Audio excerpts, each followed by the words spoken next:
नमस्कार, हरियाणा न्यूज देख रहे हैं आप और मैं हूं आपके साथ हितेंद्र। बुलेटिन का आगाज करते हैं। बात करते हैं राज्यसभा चुनाव के नतीजों को लेकर के, क्योंकि राज्यसभा का चुनाव बेहद दिलचस्प नजर आ रहा था और उसी बीच जब नतीजे साफ हो रहे थे, काउंटिंग हो रही थी, तब भी ये बात जो है वो साफ तौर पर दिखाई दी कि कितना रोमांचक ये मुकाबला रहा है, कितना दिलचस्प ये मुकाबला रहा है। बीजेपी और कांग्रेस के हिस्से भले ही एक एक सीट आई हो, लेकिन मुकाबला बेहद दिलचस्प रहा, अंतिम क्षण तक दिलचस्प रहा। हरियाणा राज्यसभा चुनाव में बीजेपी और कांग्रेस एक एक सीट पर दोनों दलों को जीत मिली है। बीजेपी और कांग्रेस ने एक एक सीट पर जीत हासिल की। बीजेपी के संजय भाटिया जीते हैं। दूसरी सीट के लिए कांग्रेस के कर्मवीर बोध ने बाजी मारी है। कांग्रेस के 5 विधायकों ने क्रॉस वोटिंग की। 4 वोट कांग्रेस के रिजेक्ट हुए हैं। चुनाव में वोटिंग से लेकर के रिजल्ट तक की प्रक्रिया में करीब 16 घंटे लगे हैं। तो ये अपने आप में बड़ी बात है, क्योंकि 5 बजे मतगणना का समय था और उसके बाद ऑब्जेक्शन जो है वो लगाए गए दोनों ही दलों की तरफ से। कांग्रेस की तरफ से भी ऑब्जेक्शन लगाए गए, बीजेपी की तरफ से भी ऑब्जेक्शन लगाए गए कुछ विधायकों के वोट को लेकर के, और उसी को लेकर के देरी हुई, खींचतान चली। चुनाव आयोग तक बात जो है वो पहुंची और फैसला लिया गया दिल्ली से। तो उसमें जो भी वोट रद्द हुए या फिर नहीं हुए, वो फैसला लिया गया और उसके बाद जो नतीजे सामने आए हैं वो भी साफ हुआ कि कौन कौन राज्यसभा जो है वो पहुंच रहे हैं। बीजेपी की तरफ से संजय भाटिया का पहुंचना लगभग तय ही माना जा रहा था। पहले ही एक तरफा उनका इस तरीके की स्थिति बनी हुई दिखाई दे रही थी कि वो सीधे तौर पर जाते हुए नजर आएंगे, और दूसरी तरफ कांग्रेस और निर्दलीय में मुकाबला माना जा रहा था, वैसा ही दिखाई दिया। इसी वजह से मुकाबला जो है वो बेहद दिलचस्प नजर आया।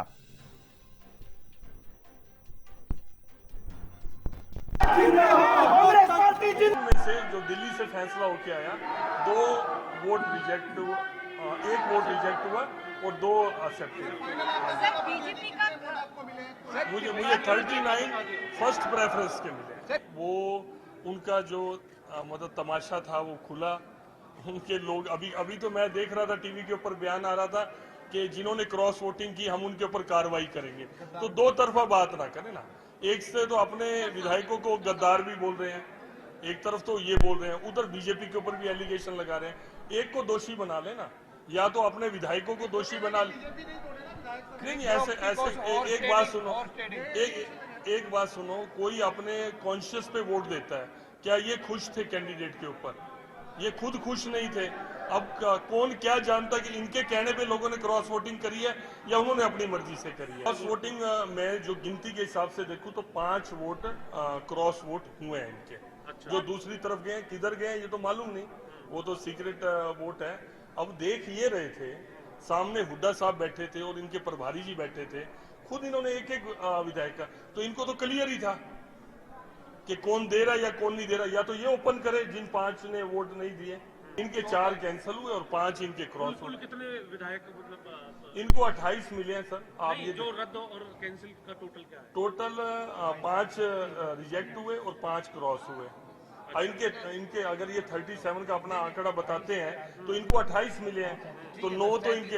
हाँ वो एग्जैक्ट 9 वोट को दिया। हाँ जी हाँ जी। सर बीजेपी का भी कोई रद्द हुआ है क्या? बीजेपी का भी रद्द हुआ है। हाँ जी, एक बीजेपी का रद्द हुआ, वही सेम क्राइटेरिया में कि उसके ऊपर उनकी सीक्रेसी रिवील हो रही थी, मार्किंग थी, उस पर डॉट बना हुआ था, सबके लिए सेम क्राइटेरिया था।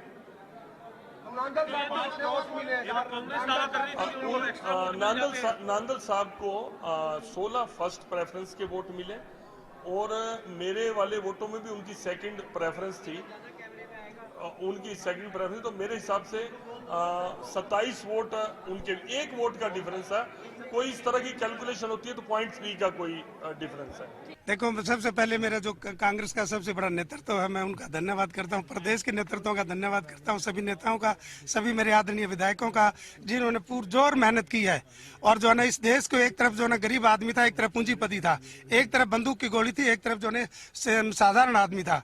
बंदूक की गोली और धन बल से जो है ना ये इलेक्शन जो है ना जबरदस्ती वो जो है ना षड्यंत्र के तहत जीतना चाहते थे, लेकिन कांग्रेस पार्टी ने, हमारे जो नौजवान साथियों ने मिलकर जो है ना उसको करारा जवाब दिया है। क्रॉस वोटिंग जो है आप पूरा दहशत का माहौल था। इलेक्शन था, एक तरफ कांग्रेस का बनना था, एक तरफ बीजेपी का बनना था, विधायक चुनते थे। आपने किसने कहा कि तीसरा आदमी उठाना चाहेगा? इसका मतलब धन बल और गोली के बल से आप किसी को भी कब्जा करोगे, ये अब आने वाले समय में नहीं चलने वाला, बहुत देर का चलने वाला नहीं है। माननीय मुख्यमंत्री जी मुझे बधाई देने आए, धन्यवाद। लेकिन अभी भी उनको भी बता के आया हूँ कि इस तरह का तानाशाह रवैया छोड़ना पड़ेगा। देना चाहते तो दलित भाई को देते ना, आगे आने। अपराजिता श्री हमारे साथ जुड़ गए हैं अधिक जानकारी के साथ। अपराजिता, बेहद दिलचस्प रहा हरियाणा में राज्यसभा का चुनाव, जिस तरह से 2 सीटों पर 3 उम्मीदवार थे, निर्दलीय और कांग्रेस के बीच में ही मुख्य मुकाबला माना जा रहा था और वैसे ही परिणामों में भी सामने आया है। काफी खींचतान चली, लेकिन फिलहाल जो जानकारी सामने आई है, कुछ वोट जो रद्द हुए, कुछ क्रॉस वोटिंग हुई, उसको लेकर के क्या कुछ रणनीति आगे कांग्रेस की रहने वाली? बिल्कुल देखिए विकेंड, हालांकि इस प्रकार की जो परिस्थिति है वो उत्पन्न होगी, उसकी उम्मीदें भी की जा रही थी लगातार। जिस प्रकार से हलचल भी तेज हो गई थी, जैसे ही तीसरा कांग्रेस मैदान में उतरा था, जिसके बाद काफी हलचल कांग्रेस में खास तौर पर तेज हो गई थी। जिस प्रकार से कल भी दीपेंद्र सिंह होजा राघवेंद्र सिंह के द्वारा तमाम बातें कही गई है कि जिसने भी क्रॉस वोटिंग की है या फिर जो चीजें हुई है, गड़बड़ी हुई है, ये बख्शा नहीं जाएगा। तो आने वाले दिनों में किसी प्रकार का जो एक्शन है उनके खिलाफ जरूर नीति भी कांग्रेस नजर आ सकती है, क्योंकि कांग्रेस के लिए डिसिप्लिन जरूरी हो गए। यानी संगठन बना है, जिसके बाद कांग्रेस एकजुट रहे, आगे बढ़े, जल्दबाजी रहे, तो लेकिन तमाम जो चीजें होती है वो कांग्रेस के लिए बहुत जरूरी हो गई है। तो संभव है कि आने वाले दिनों में कुछ अहम फैसले कांग्रेस नीति भी नजर आ सकती है, यानी जो इनडिसिप्लिन जो नेता है उनके खिलाफ एक्शन कांग्रेस ले सकती है, जिसके बारे में दीपेंद्र होजा के द्वारा खुद जब जीत हो गई, दर्ज हो गई, जिसके बाद खुद उनके द्वारा कहा गया था, राम रवींद्र अध्यक्ष की बात की जाए तो उनके द्वारा भी कहा गया कि जिन्होंने भी गड़बड़ी की है, कोऑपरेटिंग की है, तो उनके खिलाफ एक्शन जरूर लिए जाएंगे। जी, और भारतीय जनता पार्टी का भी एक वोट रद्द हुआ है, उस बारे में क्या कुछ ज्यादा जानकारी सामने आ रही है? अपराजिता, क्या पता चला है किसका वोट रद्द हुआ है? अभी तो हालांकि किसका वोट रद्द हुआ, कैसे चीजें है, अभी सामने नहीं आई है। मतलब जैसे ही सामने पता है बीजेपी के द्वारा जरूर किया जाएगा, अगर किस वजह से रद्द हुई है, चाहे वजह रही है, वोट इस प्रकार की चेष्टा की गई है या फिर गलती से होगी, तमाम चीजों का कारण जरूर पता किया जाएगा, जिसके बाद भारतीय जनता पार्टी कभी पीछे नहीं हटती। यानी अगर कोई भी ज्यादा क्रॉस करने की कोशिश करता है, भारतीय जनता पार्टी करता है, तो उस पर जरूर कार्रवाई की जाती है बीजेपी के द्वारा। तो देखिए इंतजार करना होगा कि किस प्रकार से और क्या सी चीजें हुई, किसी थोड़ा इंतजार करना होगा। मगर ये निश्चित है कि भारतीय जनता पार्टी या कांग्रेस हो जाए, जिनके भी वोट रद्द हुए हैं, उसके तय पर दोनों ही पार्टी जाने की कोशिश करेगी और जिसने भी खेला यहाँ पर खेला है उसको गुस्सा नहीं करेगी। जी बिल्कुल। और जब चुनाव में नतीजे जो है वो सामने आ चुके थे, तो भारतीय जनता पार्टी की तरफ से मुख्यमंत्री नायब सैनी ने इनेलो को लेकर के विशेष रूप से अगर बात की जाए अपराजिता, तो इनेलो को बी टीम बताते हुए नजर आए हैं। वहीं कांग्रेस की अगर बात की जाए तो कांग्रेस की तरफ से भी तमाम आरोप भारतीय जनता पार्टी के खिलाफ लगाए गए हैं। इनेलो को लेकर के भी जो कांग्रेस के उम्मीदवार वो भी ये कहते हुए नजर आए कि एक दलित भाई को इनेलो की तरफ से वोट आना चाहिए था, लेकिन उन्होंने नहीं दिया। बिल्कुल देखिए, हालांकि देखिए पहले भी कहा गया था कि अगर कांग्रेस के द्वारा ही कहा गया था कि अब निश्चित हो जाएगा कि अगर इन्हें है, तो अगर भारतीय जनता पार्टी को वोट देती रहे इन्होंने, तो सीधा तय हो जाएगा कि इन्होंने भारतीय जनता पार्टी के बीच में वही अगर कांग्रेस को देती है तो समझ में आ जाएगा तमाम चीजें। हालांकि ये भी कहा गया था कि जब इन्होंने जिस प्रकार से प्रश्न किया, उनके द्वारा कहा गया था क्योंकि जब जनता के बीच हम सब गए, यानी हर प्रदेश के हर जगहों पर हमें जनता से राय लिया और जनता का ये कह रहा है कि हमें जो चुनाव है उसे दूरी बनाकर रखनी चाहिए, इस वजह से हम दूर है। मगर मुख्यमंत्री नासिर सैनी के द्वारा जरूर कहा गया है कि जब तीसरा कैंडिडेट था तो ना तो भारतीय जनता पार्टी के कैंडिडेट को वोट करने की जरूरत ही ना ही कांग्रेस की।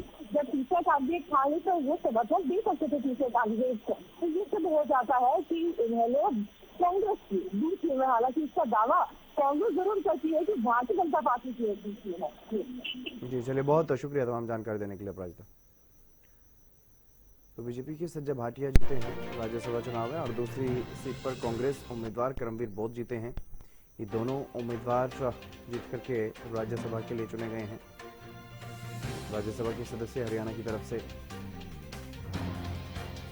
करमवीर बोध कांग्रेस के उम्मीदवार बमुश्किल जीत करके राज्यसभा पहुंचे हैं, क्योंकि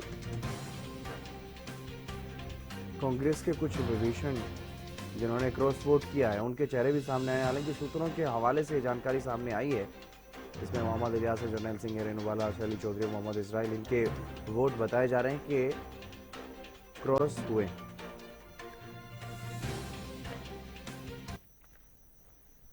और वहीं हरियाणा राज्यसभा चुनाव में वोटिंग के दौरान कांग्रेस की ओर से क्रॉस वोट की खबर सामने आई। कांग्रेस के 5 विधायकों ने क्रॉस वोटिंग की है।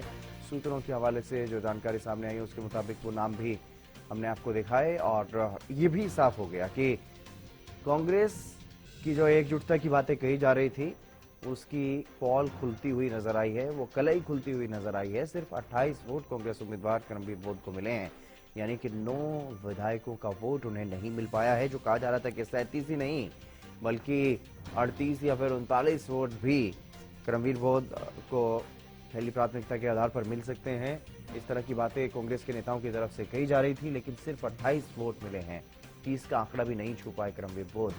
भले ही जीत गए हों, राज्यसभा के लिए चुने गए हों, लेकिन ये अपने आप में कुछ सवाल जो है वो जो पहले उठ रहे थे वो अब और भी पुख्ता हुए हैं और भी मजबूती के साथ अब वो सवाल जो है कांग्रेस आलाकमान के सामने है, कांग्रेस नेतृत्व के सामने है कि आखिरकार इतनी कोशिशों के बावजूद भी कांग्रेस एकजुट दिखाई नहीं दे रही है।